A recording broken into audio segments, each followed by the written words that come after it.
جو اہم آسامیاں ہیں، اہم وزارتوں میں تعیناتیاں ہیں اور مختلف ٹیکنیکل سپورٹ کے لیے جو اسپیشل آسامیاں بنائی جاتی ہیں، اس کے لیے جو اختیار تھا وہ پہلے وزیر اعظم پاکستان کے پاس ہوتا تھا کہ وہ اپوائنٹمنٹ کے اوپر فائنل اتھارٹی تھے اور اس کی منظوری دیتے تھے. لیکن اب یہ اختیار ختم کر کے وزیر اعظم پاکستان نے اختیار دیا ہے مختلف وزراء کو، وزرائے مملکت کو، مشیروں کو، کہ وہ یہ اپوائنٹمنٹس کر سکتے ہیں یا اس طرح کی کوئی پوزیشنز ہیں جس میں ٹیکنیکل سپورٹ چاہیے محکموں کو، وزارتوں کو، تو وہ اپنی مرضی سے کوئی نہ کوئی پوزیشن کریٹ بھی کر سکتے ہیں. اس کی وجہ یہ بتائی جا رہی ہے کہ حکومت چاہتی ہے کہ ٹیکنیکل سپورٹ مانگی جائے مختلف محکموں شعبوں کے اندر، اور جو ریڈ ٹیپنگ ہے اس کو کم کرنے کے لیے فیصلہ لیا گیا ہے. بٹ اس فیصلے کے اوپر دو رائے پائی جا رہی ہے. اپنے تجزیہ کاروں کے سامنے یہی سوال رکھا ہے کہ کیا یہ جو فیصلہ ہے وزیر اعظم کا اپنے اختیارات کم کر کے آگے اس کو ڈیلیوٹ کرنے کے، یہ بہتر طریقہ ہے حکومت چلانے کا؟ ہمیں جوائن کریں اس ڈسکشن کے لیے ارشاد بھٹی صاحب، محمد سرفراز صاحبہ، مظہر عباس صاحب اور فخر درانی صاحب بھی ہمارے ساتھ موجود ہیں. فخر صاحب آپ بتائیے گا، سب سے پہلے تو یہ سمجھنا بھی چاہیں گے آپ سے اور یہ آپ کی رائے بھی جاننا چاہیں گے کہ اس طرح کے سٹیپ سے کیا فائدہ ہو سکتا ہے حکومت کو، اور کس حد تک یہ جو، کیونکہ ابھی کچھ دیر پہلے خبر بھی آئی تھی کہ 65 سال کی جو حد ہے ٹیکنیکل سپورٹ کے لیے خاص طور پر وہ بھی ختم کر دی گئی ہے، تو حکومت کا پلان اس سلسلے میں آگے کیا ہے؟ علینا، اس کے جو بنیادی طور پہ یہ جو پلان ہے اس میں 3 بنیادی مقاصد ہیں. ایک تو یہ کہ جو وزیر اعظم نے جو اپنے اختیارات ہیں وہ ڈیلیگیٹ کر دیے ہیں نیچے منسٹرز کو یا ایڈوائزرز کو اور سیکریٹریز کو. تو یہ جو ڈیلیگیشن آف پاورز ہے یہ تو ویسے ہی ایک اچھی روایت ہے جو کہ جمہوریت میں ہونی چاہیے. اختیارات کو آگے نچلے لیول تک بھی وہ کرنا چاہیے. اس کے بنیادی طور پہ 3 مقاصد ہیں. ایک تو یہ ہے کہ یہ جو ماضی میں ہم نے دیکھا ہے کہ یہ اپوائنٹمنٹس کے حوالے سے وزرائے اعظم تک کو جو ہے وہ نیب نے اس میں وہ پکڑے ہیں. شاہد خاقان عباسی صاحب کا نام جو ہے وہ آپ کے سامنے ہے.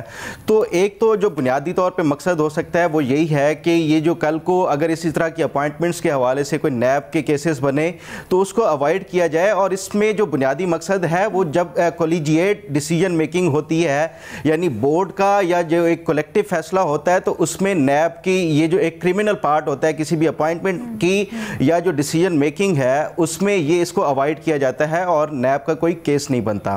ایک تو اس میں یہ ہو سکتا ہے. اس کی میں آپ کو اگزامپل دیتا ہوں. مرحوم جہانگیر بدر صاحب کے حوالے سے بھی اسی طرح کا ان کے خلاف اپوائنٹمنٹس کا وہ کیس بنا تھا.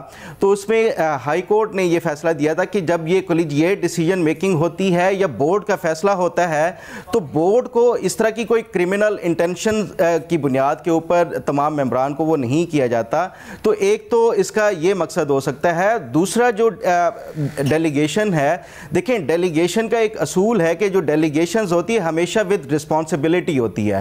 تو آپ جب یہ پاورز ڈیلیگیٹ کر دیں گے منسٹرز کو اور اس کے ساتھ ساتھ سیکریٹریز کو، تو ان کی جو رسپانسبلٹی بھی تمام تر فنکشننگ کی بھی اس کی جو کارکردگی ہوگی وہ بھی تمام تر ڈیلیگیٹ ہوں گی، رسپانسبلٹی بھی ان نچلے لیول تک. اور جو تیسرا اس میں مقصد ہے وہ یہ ہے کہ یہ جتنے بھی اپوائنٹمنٹس ہوں گی اس میں، کیونکہ یہ کوئی اتحادی حکومت ہے، یہ سنگل لارجسٹ یا ایک پارٹی کی حکومت نہیں ہے.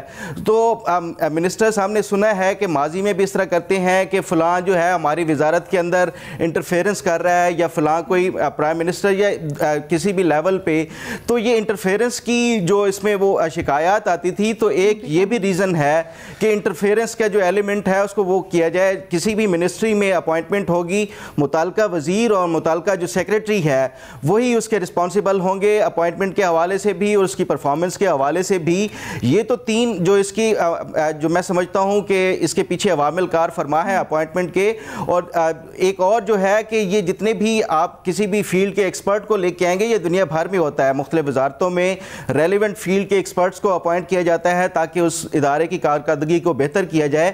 تو میں یہ سمجھتا ہوں کہ یہ جو ایک فیصلہ کیا گیا ہے یہ ایک اچھا فیصلہ ہے، لیکن اس کا آگے کیا اس کا نتیجہ نکلے گا وہ تو جب اپوائنٹمنٹس ہو جائیں گی اس کے بعد اور ان کی کارکردگی کیا ہوگی وہ تبھی اس پہ وہ کیا جا سکتا ہے. اچھا، but you think check and balance کے لیے ایک مربوط سسٹم ہوگا اور جنرلی سسٹم میں ان پلیس ہے؟ کیونکہ ایک شکایت یا ایک ذہن میں فوری خیال یہ آتا ہے کہ ایسا تو نہیں ہو جائے گا کہ اب اپنے من پسند لوگ لا کے ان پوسٹ پہ لگا دیے جائیں گے.